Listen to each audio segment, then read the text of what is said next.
शांति। आज 17 जून 2025 बाबा के महावाक्य हैं, मीठे बच्चे, अपना कल्याण करना है तो हर प्रकार की परहेज रखो। फूल बनने के लिए पवित्र के हाथ का शुद्ध भोजन खाओ। प्रश्न है, तुम बच्चे अभी यहाँ ही कौन सी प्रैक्टिस करते हो जो 21 जन्म तक रहेगी? उत्तर है, सदा तन मन से तंदुरुस्त रहने की प्रैक्टिस तुम यहाँ से ही करते हो। तुम्हें दधीची ऋषि मिसल यज्ञ सेवा में हड्डियां भी देनी है, लेकिन हठ योग की बात नहीं है। अपना शरीर कमजोर नहीं करना है। तुम योग से 21 जन्मों के लिए तंदुरुस्त बनते हो, उसकी प्रैक्टिस यहाँ से करते हो। ओम शांति। कॉलेज अथवा यूनिवर्सिटी होती है तो टीचर भी स्टूडेंट तरफ देखते हैं। गुलाब का फूल कहाँ है, फ्रंट में कौन बैठे हुए हैं? यह भी बगीचा है, परंतु नंबरवार तो है ही। यहाँ ही गुलाब का फूल देखता हूँ, फिर बाजू में रत्न ज्योति कहाँ अक भी देखता हूँ। बागवान को तो देखना पड़े ना, उस बागवान को ही बुलाते हैं कि आकर इस कांटे के जंगल को खत्म कर फूलों का कलम लगाओ। तुम बच्चे प्रैक्टिकल में जानते हो कैसे कांटों से फूलों का सैपलिंग लगता है। तुम्हारे में भी बहुत थोड़े हैं जो इन बातों का चिंतन करते हैं। यह भी तुम बच्चे जानते हो, वह बागवान भी है, खिवैया भी है, सबको ले जाते हैं। फूलों को देख बाप भी खुश होते हैं। हर एक समझते हैं हम कांटों से फूल बन रहे हैं। नॉलेज देखो कितनी ऊंची है। इस समझने में भी बहुत बड़ी बुद्धि चाहिए। यह है ही कलयुगी नरकवासी। तुम स्वर्गवासी बन रहे हो। सन्यासी लोग तो घर बार छोड़ भाग जाते हैं। तुमको भागना नहीं है। किसी किसी घर में एक कांटा है तो एक फूल है। बाबा से कोई पूछते हैं, बाबा बच्चे की शादी कराएं? बाबा कहेंगे, भल कराओ, घर में रखो, संभाल करो। पूछते हैं, इससे ही समझा जाता है हिम्मत नहीं है, तो बाबा भी कह देते हैं, भल करो। कहते हैं, हम तो बीमार रहते हैं, फिर बहू आएगी, उनके हाथ का खाना पड़ेगा। बाबा कहेगा, भल खाओ, ना करेंगे क्या? सरकमस्टांस ऐसे है, खाना ही पड़े, क्योंकि मोह भी तो है ना। घर में बहू आई तो बात मत पूछो, जैसे कि देवी आ गई, इतने खुश होते हैं। अब यह तो समझने की बात है। हमको फूल बनना है तो पवित्र के हाथ का खाना है, उसके लिए अपना प्रबंध करना है। इसमें पूछना थोड़ी ही होता है। बाप समझाते हैं, तुम देवता बनते हो, इसमें यह परहेज चाहिए। जितनी जास्ती परहेज रखेंगे उतना तुम्हारा कल्याण होगा। जास्ती परहेज रखने में कुछ मेहनत भी होगी। रास्ते में भूख लगती है, खाना साथ में ले जाओ। कोई तकलीफ होती है, लाचारी है, तो स्टेशन वालों से डबल रोटी ले खाओ। सिर्फ बाप को याद करो। इनको ही कहा जाता है योग बल। इसमें हठ योग की कोई बात नहीं है। शरीर को कमजोर नहीं बनाना है। दधीची ऋषि मिसल हड्डी हड्डी देनी है। इसमें हठ योग की बात नहीं है। यह सब है भक्ति मार्ग की बातें। शरीर को तो बिल्कुल तंदुरुस्त रखना है। योग से 21 जन्मों के लिए तंदुरुस्त बनना है। यह प्रैक्टिस यहाँ ही करनी है। बाबा समझाते हैं, इसमें पूछने की दरकार नहीं रहती। हाँ, कोई बड़ी बात है, उसमें मूझते हो तो पूछ सकते हो। छोटी छोटी बातें बाबा से पूछने में कितना टाइम जाता है। बड़े आदमी बहुत थोड़ा बोलते हैं। शिव बाबा को कहा जाता है सदगति दाता। रावण को सदगति दाता थोड़े ही कहेंगे। अगर होता तो उनको जलाते क्यों? बच्चे समझते हैं रावण तो नामी ग्रामी है। भल ताकत रावण में बहुत है, परंतु दुश्मन तो है ना। आधा कल्प रावण का राज्य चलता है, परंतु कब महिमा सुनी है? कुछ भी नहीं। तुम जानते हो रावण 5 विकारों को कहा जाता है। साधु संत पवित्र बनते हैं तो उन्हों की महिमा करते हैं ना। इस समय के मनुष्य तो सब पतित हैं। फल कोई भी आए, समझो कोई बड़े आदमी आते हैं, कहते हैं बाबा से मुलाकात करें। बाबा उनसे क्या पूछेंगे? उनसे तो यही पूछेंगे कि राम राज्य और रावण राज्य कब सुना है? मनुष्य और देवता कब सुना है? इस समय मनुष्यों का राज्य है या देवताओं का? मनुष्य कौन, देवता कौन? देवता किस राज्य में थे? देवताएं तो होते हैं सतयुग में, यथा राजा रानी तथा प्रजा। तुम पूछ सकते हो कि यह नई सृष्टि है या पुरानी? सतयुग में किसका राज्य था? अभी किसका राज्य है? चित्र तो सामने है। भक्ति क्या है, ज्ञान क्या है, यह बाप ही बैठ समझाते हैं। जो बच्चे कहते बाबा धारणा नहीं होती, उन्हें बाबा कहते अरे अल्फ और बे तो सहज है ना। अल्फ बाप ही कहते हैं मुझ बाप को याद करो तो वर्षा मिल जाएगा।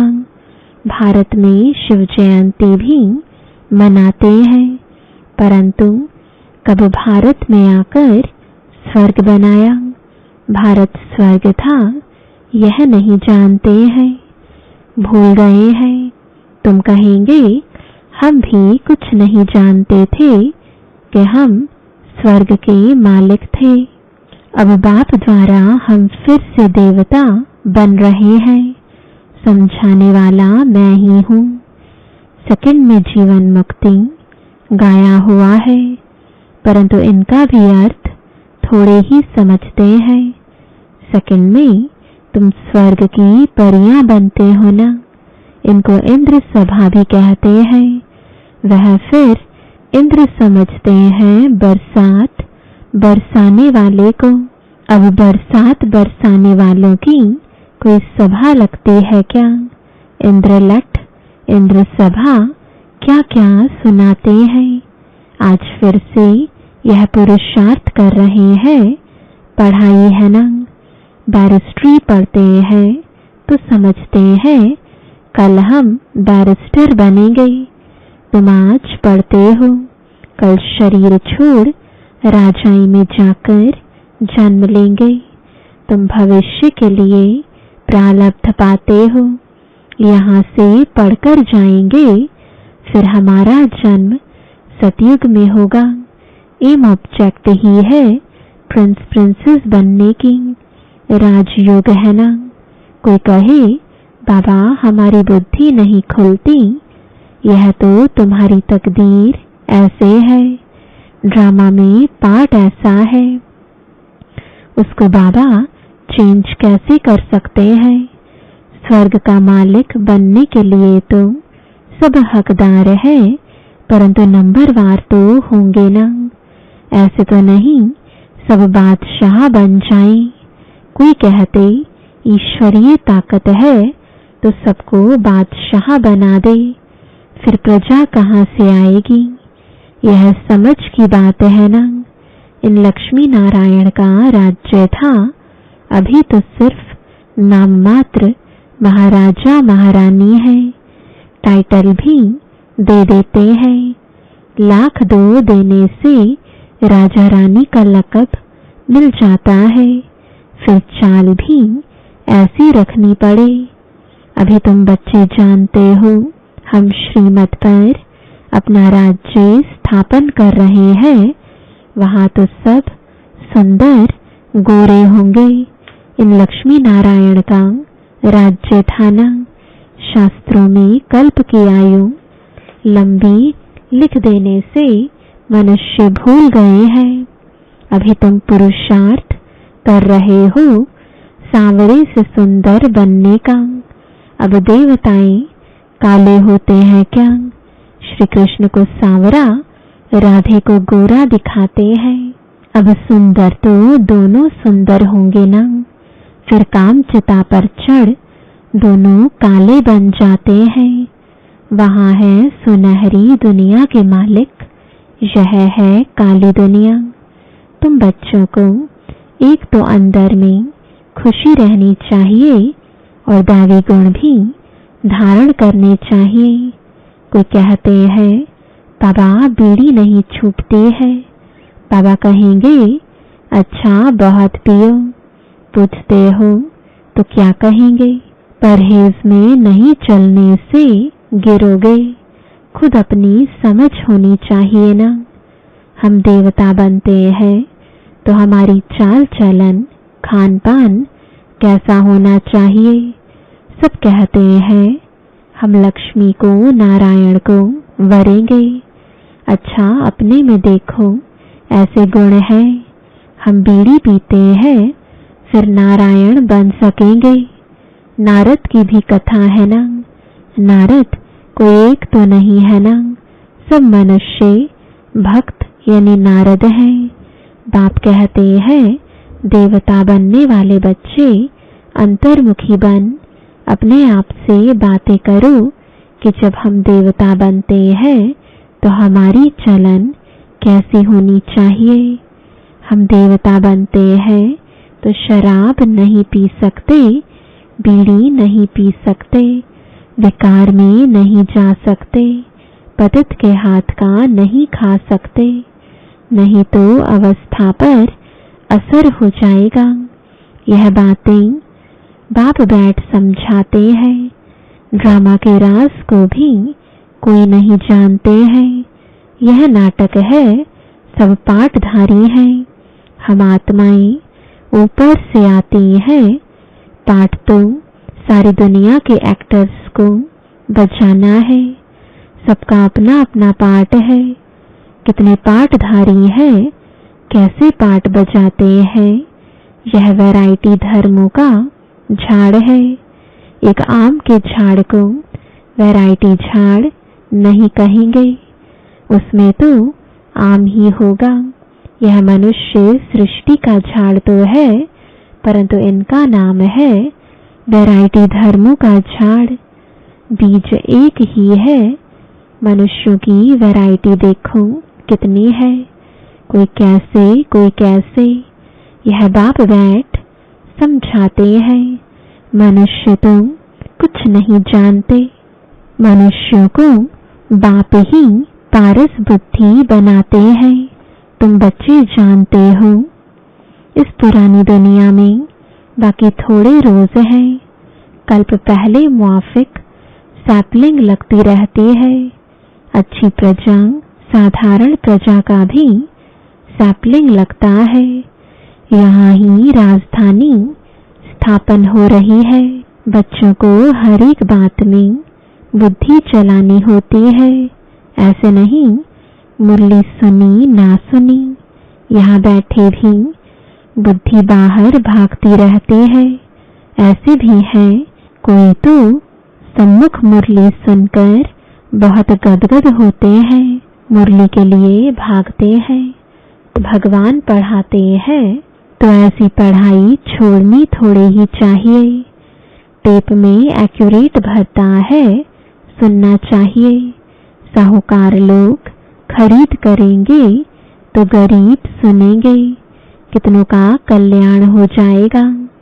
गरीब बच्चे भी अपना भाग्य बहुत ऊंचा बना सकते हैं। बाबा बच्चों के लिए मकान बनवाते हैं। गरीब 2 रुपया भी मनी ऑर्डर कर देते हैं। बाबा इसकी एक ईंट मकान में लगा देना, 1 रुपया यज्ञ में डाल देना, फिर कोई तो हुंडी भरने वाला भी होगा ना। मनुष्य हॉस्पिटल आदि बनाते हैं, कितना खर्चा लगता है। साहूकार लोग सरकार को बहुत मदद करते हैं, उनको क्या मिलता है? अल्पकाल का सुख। यहाँ तो तुम जो करते हो 21 जन्मों के लिए देखते हो। बाबा ने सब कुछ दिया, विश्व का मालिक पहला नंबर बना। 21 जन्मों के लिए ऐसा सौदा कौन नहीं करेगा। भोलानाथ तब तो कहते हैं ना, अभी की ही बात है, कितना भोला है। कहते हैं जो कुछ करना है कर दो। कितनी गरीब बच्चियां हैं, सिलाई कर पेट पालती हैं। बाबा जानते हैं यह तो बहुत ऊंच पद पाने वाली है। सुदामा का भी मिसाल है ना। चावल मुट्ठी के बदले 21 जन्मों के लिए महल मिले। तुम यह बातें नंबरवार पुरुषार्थ अनुसार जानते हो। बाप कहते हैं मैं भोलानाथ भी हूं ना। यह दादा तो भोलानाथ नहीं है। यह भी कहते हैं भोलानाथ शिव बाबा है, इसलिए उनको सौदागर, रत्नागर, जादूगर कहा जाता है। तुम विश्व का मालिक बनते हो। यहाँ भारत कंगाल है, प्रजा साहूकार है, गवर्नमेंट गरीब है। अभी तुम समझते हो भारत कितना ऊंच था, स्वर्ग था, उसकी निशानियां भी हैं। सोमनाथ का मंदिर कितना हीरे जवाहरों से सजा हुआ था। जो ऊंट भरकर हीरे जवाहर ले गए। तुम बच्चे जानते हो अभी यह दुनिया बदलनी जरूर है, उसके लिए तुम तैयारी कर रहे हो। जो करेगा सो पाएगा। माया का ऑपोजिशन बहुत होता है। तुम हो ईश्वर के मुरीद, बाकी सब है रावण के मुरीद। तुम हो शिव बाबा के।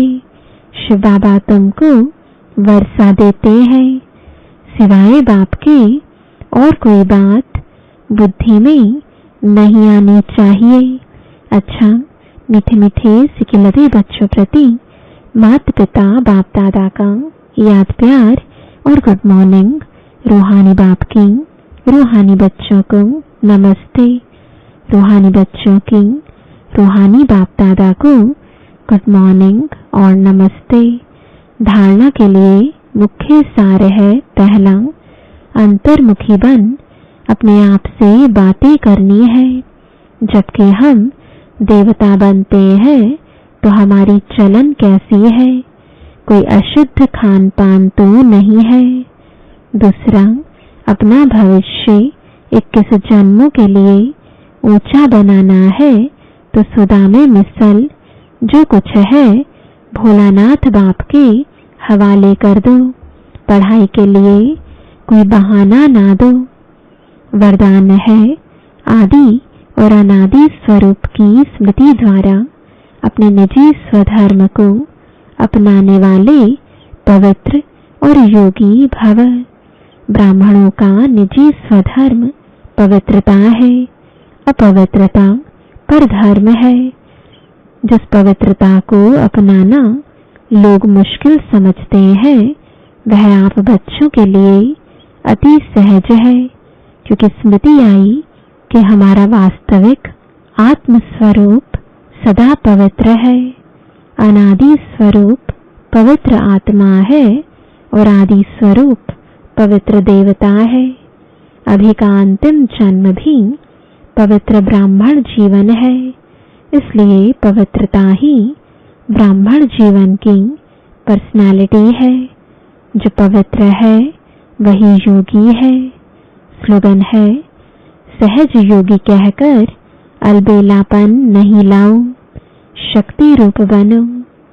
आज का अव्यक्त इशारा, आत्मिक स्थिति में रहने का अभ्यास करो, अंतर्मुखी बनो।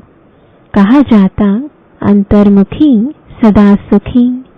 उन्हें कोई बाहर की आकर्षण आकर्षित नहीं कर सकती। कभी मनमत कभी परमत आकर्षित नहीं कर सकती। अंतर्मुखी सदा सुखी रहने वाले सुखदाता के बच्चे मास्टर सुखदाता होंगे, बाहर मुक्ता से मुक्त होंगे। ओम शांति।